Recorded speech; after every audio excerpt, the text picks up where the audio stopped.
gente já estudou como intervalos de tempo e comprimentos se transformam, quando eu passo de um referencial para o outro, a gente pode falar das transformações de Lorentz, que são as transformações que vão substituir as transformações de Galileu para as coordenadas, ok? Então, a gente sabe que as transformações de Galileu não são compatíveis com os dois postulados da teoria da relatividade restrita, e agora a gente precisa deduzir como a gente vai corrigir essas transformações para obter fórmulas corretas para x', y', z' e t' a partir de x, y, z e t, as primeiras coordenadas no referencial S' do Bob e as últimas as coordenadas no referencial S da Alice. Ok, então usando o que a gente já fez, a gente consegue verificar como devem ser essas transformações para que elas sejam compatíveis com o que a gente viu anteriormente, e aí a gente vai fazer essa análise agora. Ok, então aqui está o referencial da Alice, e aqui está o referencial do Bob, que é a origem O, aqui é a origem O'. Esse é o sistema S'. E primeiro vamos analisar o que acontece com as direções paralelas ao movimento. Então, na direção X. Na direção X, eu tenho o seguinte. Vamos supor que essa aqui é a coordenada X'.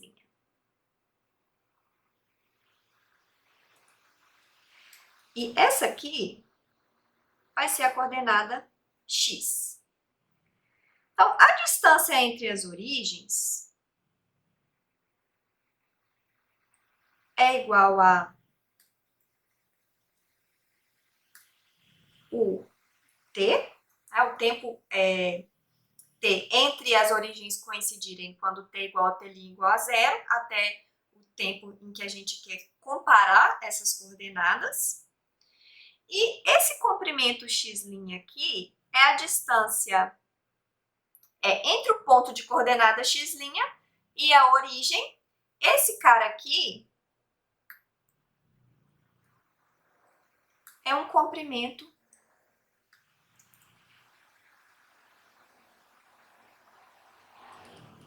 próprio do referencial S', ok? E aqui do desenho a gente vê que o x é igual a o t, mais o comprimento entre a origem e o ponto de coordenada x', como percebido pela Alice, porque é ela que está marcando a coordenada x. Então, como esse é um comprimento próprio para o Bob, e a gente viu no vídeo anterior como a Alice vai perceber esse comprimento, o x', como percebido pela Alice, é x' sobre gama, ok? Então, a gente conclui que o x' é igual a gama x menos o t.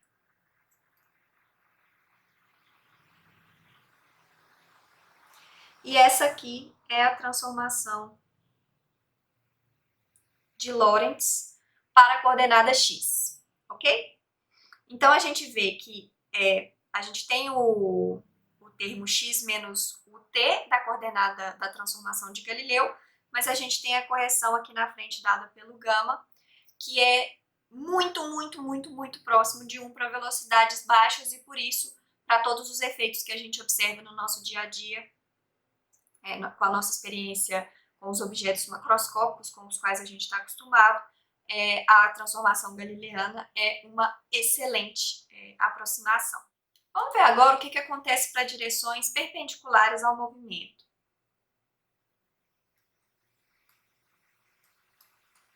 Como a gente viu anteriormente, as direções perpendiculares à direção de movimento não se alteram e o mesmo vai acontecer para as coordenadas, é uma consequência, como a gente viu aqui. A maneira como a coordenada x', a relação entre a coordenada x' e x muda, depende de como o comprimento nessa direção muda, né? Dessa relação aqui. E como os comprimentos não mudam em direções perpendiculares, eu tenho que o y' é igual a y e z' é igual a z. Vamos ver agora o que acontece com a coordenada temporal.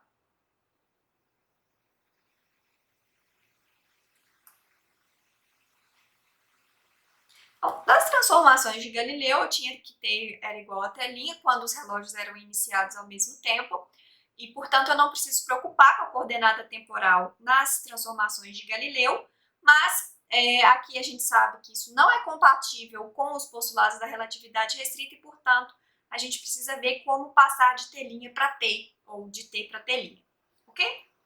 Bom, então vamos relembrar a relação entre as coordenadas x. Então eu tenho que x' é igual a gama x menos o t. E se eu inverter os papéis de Alice e Bob, a única coisa que vai mudar é que agora a velocidade é u no sentido negativo de x. Então eu posso usar uma transformação análoga para passar de x' para x, trocando o sinal da velocidade. Então eu sei que x é igual a gama x' menos u t'. Então eu vou agora isolar o x' na segunda equação. Então o x' é igual a x sobre gama menos u t'. E agora eu vou igualar o x' obtido na primeira equação com o x' obtido na segunda equação. Então eu vou ficar com gama x menos u t é igual a x sobre gama menos u t'. Agora eu quero isolar o t'.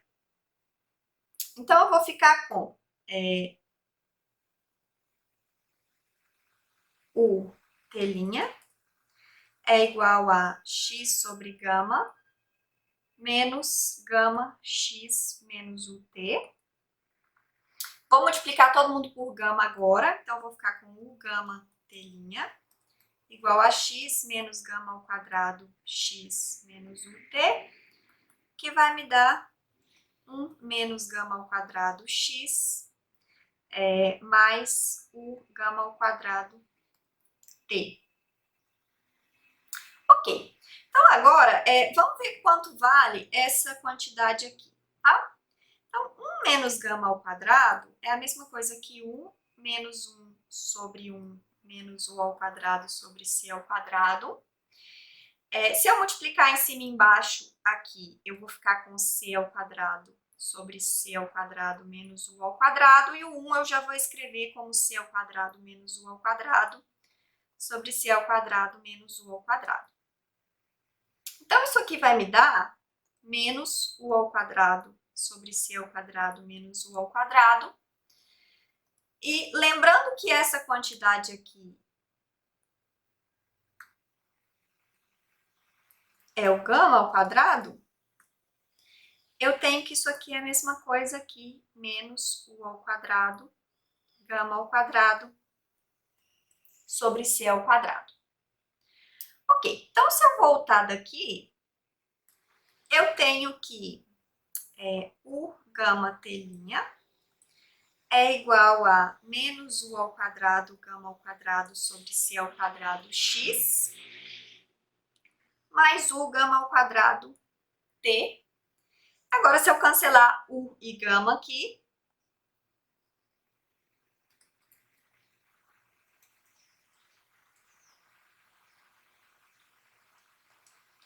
eu vou ficar aqui, t' é igual a gama t menos ux sobre c ao quadrado. E essa aqui é a transformação de Lorentz para a coordenada temporal. Ok, então as transformações de Lorentz, elas nos mostram como passar das coordenadas x, y, z e t para as coordenadas x', y', z' e t' do referencial S para o referencial S'. Então, a gente tem as transformações, essa aqui para a coordenada x, as coordenadas y e z não se alteram por causa da nossa suposição de que o movimento é paralelo à direção x, e a coordenada t se transforma dessa forma. Dessas transformações, a gente pode encontrar a coordenada correspondente para a velocidade. isso, a gente vai usar essas duas equações aqui. Então, x' é igual a gama x menos o t, e o t' é igual a gama t menos o x sobre c ao quadrado. Bom, então eu vou começar derivando implicitamente essa primeira equação aqui em relação ao tempo, t, do referencial x, tá? Então eu sei que x' é uma função de t', mas t' é uma função de t, gama x de t menos o t. Então, se eu fizer a derivada implícita aqui, eu vou ficar com dx' dt' vezes dt' dt é igual a gama dx dt menos u, e a derivada aqui é só u, né? Então tá, então isso aqui vai me relacionar a velocidade medida pela Alice com a velocidade medida pelo Bob, que é o que eu quero fazer. Só que isso aqui eu não conheço ainda, então eu vou usar a segunda equação para derivar implicitamente a segunda equação para achar o dt' dt. Ok, então derivando aqui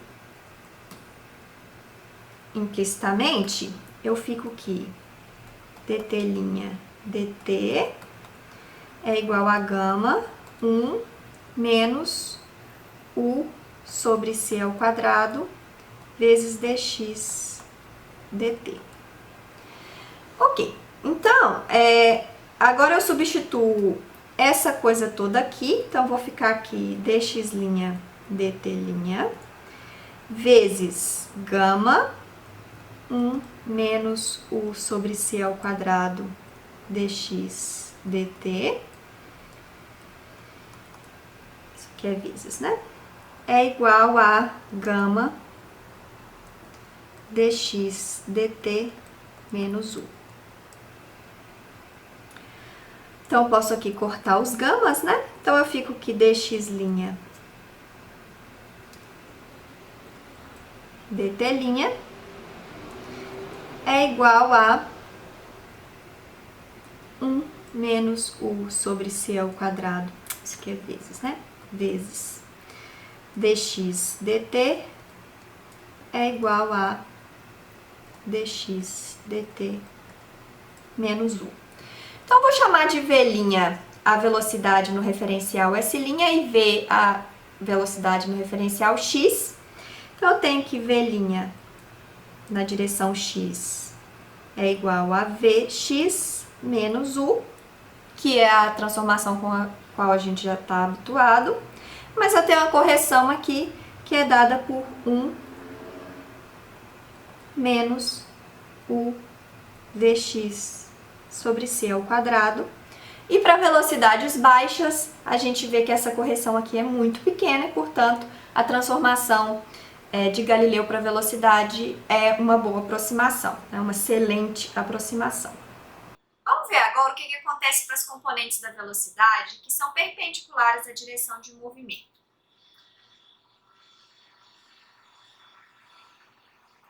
Então, as componentes Vy e Vz. Bom, então vamos fazer Vy, Vz é idêntico, né? O mesmo raciocínio. Bom, então a gente sabe que as coordenadas y são iguais, porque é uma direção perpendicular à direção de movimento. E agora o que eu vou fazer é derivar implicitamente essa expressão aqui em relação a t. O tempo, a coordenada temporal do referencial S. Tá? Bom, então y' é uma função de t', que por sua vez é uma função de t, e y é uma função de t. Então eu vou derivar aqui implicitamente em relação a t, então eu vou usar a regra da cadeia aqui no primeiro termo, que vai me dar dy' dt' vezes dt' dt, e aqui eu vou ficar com dy' dt. Então, observem que, apesar das coordenadas y permanecerem as mesmas nos dois referenciais, como a percepção do tempo muda e a velocidade é a relação entre a mudança da coordenada y e em relação ao tempo, como a mudança na percepção do tempo muda as componentes da velocidade, também nas direções perpendiculares à direção de movimento vai mudar. Ok, então esse termo aqui a gente já calculou, né, anteriormente.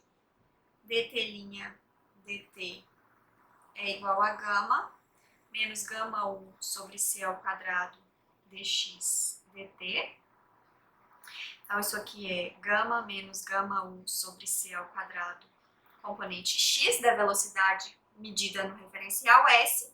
Se a gente substituir aqui, eu vou ficar com vy' vezes gama menos gama u sobre c ao quadrado vx é igual a vy. E, portanto, vy é igual vy', né, a componente y da velocidade como percebida pelo Bob, medida pelo Bob, é igual a vy, que é a componente y da velocidade como percebida pela Alice, dividido por gama menos gama u sobre c ao quadrado vx. Ok? Então, a gente tem essa transformação aqui para velocidades, para a componente da velocidade paralela à direção de movimento, mas a gente também tem uma transformação para as componentes da velocidade perpendiculares à direção de movimento. Então, apesar das coordenadas se manterem iguais, como existe uma transformação das coordenadas temporais que é não trivial, a gente vai ter também uma transformação não trivial para as componentes y e z da velocidade. É interessante a gente notar aqui que as transformações de Lorentz tem esse nome por causa do trabalho de Lorentz, e ele notou, antes do trabalho do Einstein, que como as equações de Maxwell não permaneciam as mesmas pelas transformações de Galileu, as pessoas começaram a se perguntar que transformações fariam as equações de Maxwell permanecerem invariantes. Né? Então, se eu faço uma transformação de Galileu nas equações de Newton, tipo na equação F igual a ma, a gente vê que ela permanece a mesma nos dois referenciais. Agora, se eu faço as transformações de Galileu nas equações de Maxwell, ela não fica a mesma coisa, aparecem termos, e esses termos dariam origem a fenômenos que a gente não observa. Então, isso é que deu a ideia de que as transformações de Galileu talvez não fossem as transformações corretas. E aí, olhando para a matemática da coisa, o Lorentz descobriu que essas transformações que a gente acabou de ver são as transformações que fazem as equações de Maxwell permanecerem invariantes. É interessante ver como essas equações que já haviam sido obtidas anteriormente, analisando a estrutura matemática das equações de Maxwell, e como essas transformações deveriam ser para que as equações de Maxwell fossem preservadas em uma mudança de referencial, aparecem de novo se a gente analisa, usando os nossos dois postulados essenciais, os experimentos imaginados que a gente considerou até aqui, que são experimentos simples. E esses experimentos e essa análise nos leva às equações, às transformações de Lorentz, que mostram como as transformações de Galileu têm que ser corrigidas para que elas passem a ser compatíveis com os nossos postulados.